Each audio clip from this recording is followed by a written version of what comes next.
Wait, did this viral video just catch Donald Trump wandering around confused, lost, and totally befuddled? Take a look.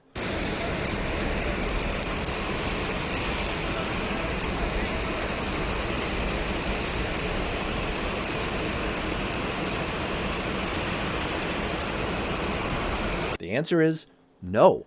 That's not what this video shows at all.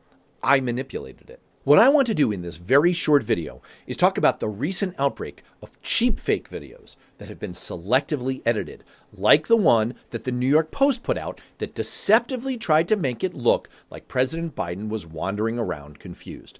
I want to show how it's easy to do with totally innocent video. So, what about that Trump video? First of all, you'll notice that the video I just showed you was cut to look like a portrait mode, like you might shoot on a cell phone. That's what the New York Post did with the Biden video. But look here at the full unedited video. As you can see, when you look at the full landscape, the context becomes clear. This is actually a video from 6 years ago when Trump was president, and he's landing off of Air Force One and heading to the presidential limo. All that happens is he heads in the wrong direction, is quickly redirected by a Secret Service agent, heads back to the car, and drives away.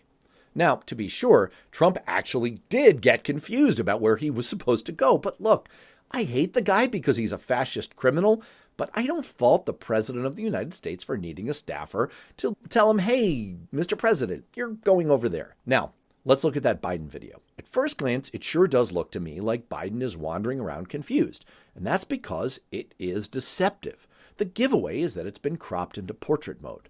So now, let's take a look at a video comparison done by the Washington Post, and you can see the difference between the New York Post edit in portrait on the left, the original landscape wide shot on the top right, and the alternative angle at the bottom right, which clearly shows that President Biden was merely going to greet and give the thumbs up to some of the paratroopers who had just landed. Because unlike Trump, he's not a pathological narcissist who cares only about himself, and who called members of the U.S. military losers and suckers.